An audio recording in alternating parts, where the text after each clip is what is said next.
Allons enfants de la patrie, le jour de gloire est arrivé.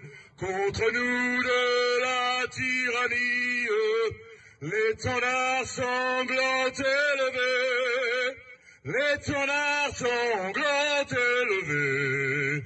Entendez-vous dans les campagnes mugir ces féroces soldats qui viennent jusque dans nos bras, égorger nos fils et nos compagnes.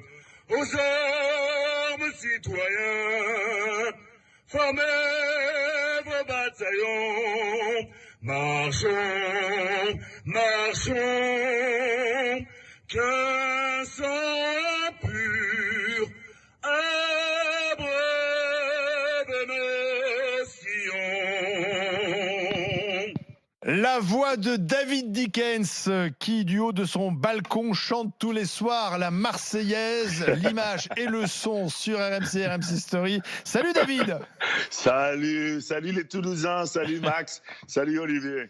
Dis-moi David, là pour ceux qui nous écoutent, je décris quand même ta tenue, tu es en bleu, blanc, rouge. Hein. Là vraiment, tu es devenu patriote là. Devenu, mais je l'ai toujours été, comment peux-tu en douter? Bon, comment est venue l'idée de chanter tous les soirs du haut de ton balcon avec le micro et avec ta voix de baryton la Marseillaise? Ça a été évolutif. En fait, moi, tous les matins, dans ma salle de bain, j'écoute un morceau que je vous recommande à tout le monde dans cette période de confinement qui s'appelle Tennessee Whiskey, qui est un morceau qui met de bonne humeur le matin. Et donc, mes voisins m'entendent tous les matins. J'ai la voisine du deuxième qui est montée.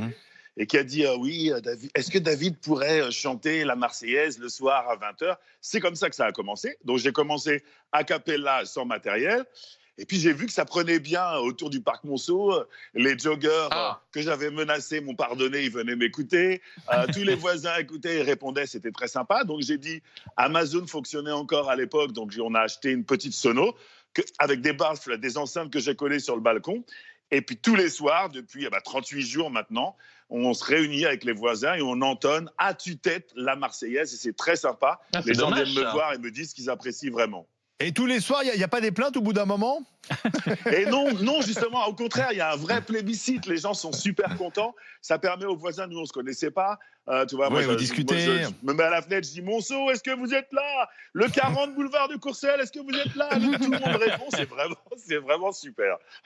Voilà. Non, c'est vraiment super. Ça crée une ambiance assez particulière. Tu vois, cette espèce d'unité.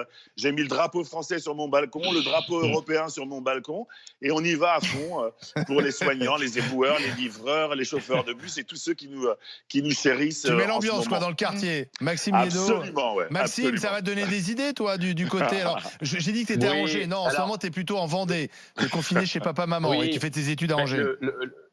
C'est ça. Le problème dans ce quartier, c'est qu'il faut avoir des habitants. Donc moi, je veux bien mettre l'ambiance. C'est ce que je me disais. Il est seul. Toi, dans les Sables d'Olonne, t'as personne? Voilà, c'est ça. C'est-à-dire que c'est assez délicat. Je pense que je pourrais lancer même ma meilleure Marseillaise. Bon, et en plus, je n'ai pas la chance d'avoir une telle voix comme David. T'as pas le coffre de David. Ça risque de rester sans appel. Voilà, on va dire ça comme ça. Marianne Mon Soubré. Maxime, je pense qu'il va falloir que tu aies recours au bonnet comme moi, Maxime, parce que je crois que capillairement, tu es arrivé à ton maximum aussi. Ah, il y a les cheveux longs, là, Maxime. Oui, jamais vu avec autant de cheveux. Non, mais là, il y a opération d'urgence. Il y a bonnet, là, bonnet. Il faut d'accepter le coup de tondeuse de mon père. Mais Maxime m'a dit qu'il voulait ressembler au professeur Raoult, donc il laisse pousser. Oui, Marianne totalement. Les garçons, je vous rassure, je vais devoir moi aussi me mettre au bonnet parce que moi j'ai un gros problème de couleur de cheveux. Mais bon. Alors bravo, par contre, très rapidement, Olivier, ce qui est étrange, c'est les réactions à cette Marseillaise qui est un petit peu spontanée, sans prétention et sans objectif. Ouais. Donc d'un côté, j'ai des gens qui me disent ouais, t'es un nègre de maison, tu chantes la Marseillaise. À qui je répondais non, je ne suis pas un nègre de maison dans le contexte, je suis un nègre à la maison. La nuance est très importante. Et puis, il y a d'autres gens qui me disent oui, là, sur ce petit concours que j'ai lancé, je disais oui, non, ce salafiste de David Dickens ne chantera jamais la Marseillaise. Et il est anti-Marseillaise. Donc, c'est marrant parce que d'un petit truc comme ça, assez spontané, plutôt bon enfant qu'on fait avec les gens du quartier, comme comme ça se fait partout en France, on a quand même toujours des gens avec des pensées fatiguées pour manifester une opinion qu'on leur demande pas.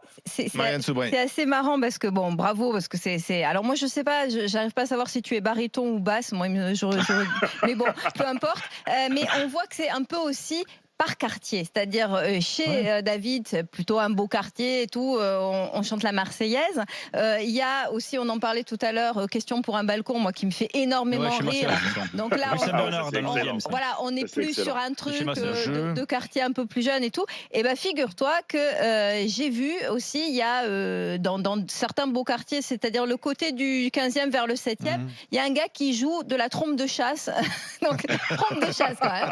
Tous les jours. C'est à Rambouillet, ça. Non, et c'est assez marrant parce que moi j'aime bien. Chez moi à Courbevoie, je vais vous dire, c'est simple, c'est les casseroles, c'est beaucoup plus simple, mais c'est très sympa aussi. Moi, chez moi, ils sont tous partis à l'île de Ré, donc il n'y a personne. Non, je plaisante. C'est une vanne.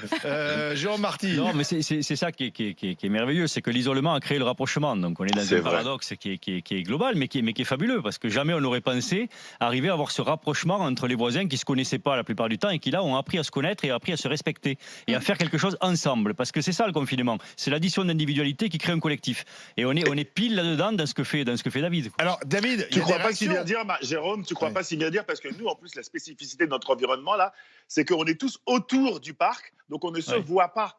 On s'entend, on se répond et on ne se voit pas, et ça apporte quelque chose d'encore plus magique. Alors David, il y a des réactions bien sûr suite à cette Marseillaise quotidienne que tu offres aux habitants de ton quartier. Réaction sur les réseaux sociaux. Il y a Eric par exemple qui nous écrit: David Dickens a des talents cachés, il ne met pas de jour en jour. Plutôt un compliment. Autre réaction. Il y en a un qui m'a dit avec une telle voix et mon âge, je pourrais enregistrer après The Voice Senior à 78 tours. Je ne sais pas comment je dois le prendre. Oui, tu peux tenter The Voice Senior. Martha nous écrit: merci David, ça me va droit au cœur. Vous pensez même à remercier le maximum de professions, ceux qui sont en première ligne. Et puis, autre réaction également sur les réseaux sociaux, c'est Jenny: ça doit vraiment couper le souffle à certains de voir un homme noir chanter aussi bien la Marseillaise en y mettant tout son cœur et son amour pour son pays. Merci David, vivement que tout le monde puisse revenir au GG. Énormément. Merci beaucoup, je suis pressé de vous revoir en direct au plateau. J'espère qu'on va se déconfiner en sécurité rapidement. Vous me manquez énormément. Il y a quand même une critique, parce que sinon ça serait pas rigolo. Il y a Bibiche qui nous écrit: c'est marrant de voir aujourd'hui David Dickens remercier les soignants, mais lorsqu'il manifestait, lui préférait prendre continuellement position pour le gouvernement et contre ses travailleurs. Ah, il n'a pas compris, Bibiche, il a pas compris. Moi, j'ai toujours exprimé un soutien aux vrais gilets jaunes, aux vrais grévistes, et par contre, j'ai toujours fustigé les casseurs. Il se trouve que pendant un moment, il était difficile de les distinguer. Voilà, merci David. Donc ce soir, je vous embrasse la Marseillaise. Tous. Je vous embrasse tous. À ce soir, 20h pour la Marseillaise à Monceau. Ciao les amis. Salut David.